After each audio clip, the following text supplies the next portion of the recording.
because, you know, the truth is, like, you know, we had to invent our own path. When we were the Anti-Graffiti Network, like, people would say, you know, Jane, that's really nice work that you're doing with those graffiti writers, with doing those murals, and they'd say it like murals. But, you know, isn't that sort of like social work? And I'd say, wow, it's so pejorative how you're saying that. I think social work is a noble profession. And, you know, we were always feeling like there was something wrong, because there's a hierarchy in the public art world. There's public art, and then there were murals. Not anymore. We've changed it. But it was like, oh my gosh, really, there was such snobbery and elitism. And we were like, we're going to shift the paradigm about how public art is made. We feel it could be, the community should have a stake in this, right? Young people should have a say. People in prison, coming out of prison, in the behavioral health system. Who made these rules? This is crazy. So we were like just on a mission, and we were like we were just these underdogs, I guess, although I'm not sure we were underdogs, but we were like outsiders.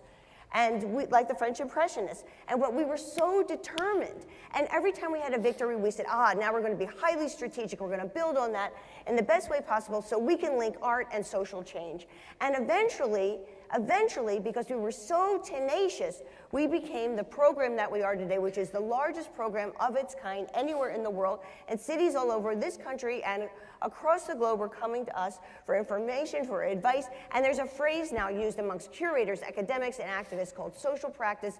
And it means the journey to creating the art is as important as the art itself, and what happens afterwards has equal value. It's called social practice, and we've been doing it since 1984. So we feel totally vindicated, but mostly we feel hugely inspired. Yeah, I think we're pretty blessed to work with some amazing groups here in the region, and the underlying thing about nonprofits is, like, you're talking about doing either raising funds for cancer research, or for social justice issues, or for youth and family, and you're taking on these huge social issues, but you're working on staffs that are like between like 2 to 3 people. If you're fortunate to have been in business for a while, you're able to raise an endowment and be able to have things to be able to work off of. But the struggles that we work with our clients is small budgets, small times, resources, things like that. And one of the biggest challenges actually isn't that resource, it's the cultural challenges that are facing nonprofits right now.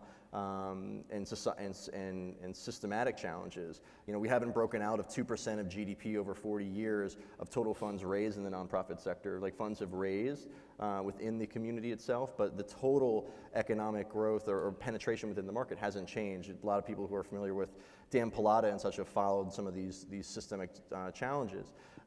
But we want to see, and what we advise with our clients, are coming up with new ways to think differently and to connect the story of the supporters' engagement back to the organization. And there's some folks in the audience I know doing research on retention of donors. That's being the biggest effort, not necessarily the total amount given by an individual, but how long they give for.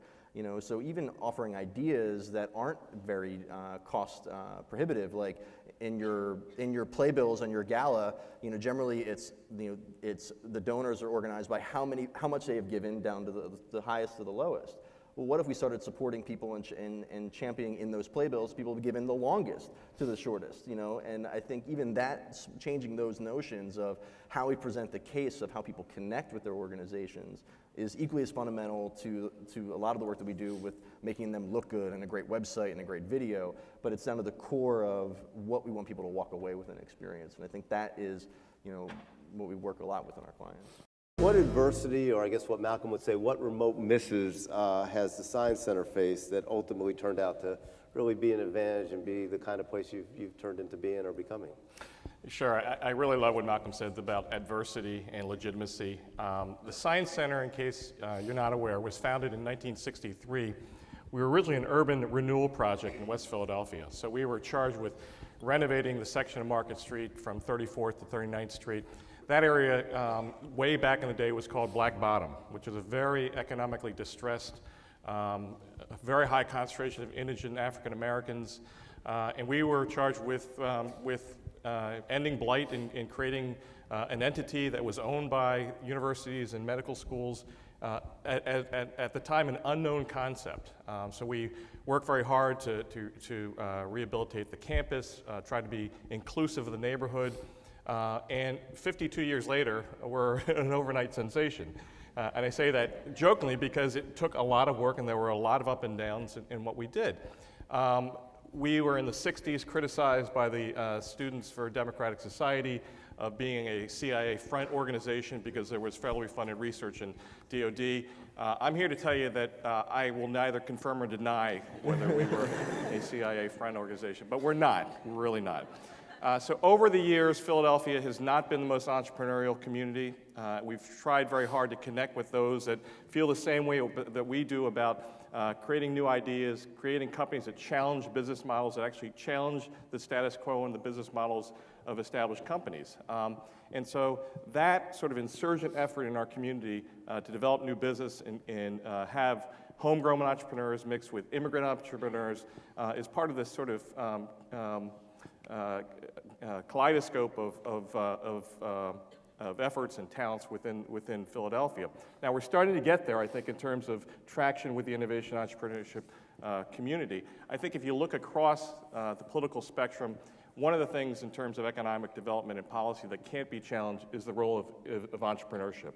So to Malcolm's point on legitimizing a concept, the American dream is really based on the fact that if you have a good enough idea, if you can gravitate people towards that idea, if you can get funding and scale your idea to something, things can happen. And on our campus, we've had several great examples.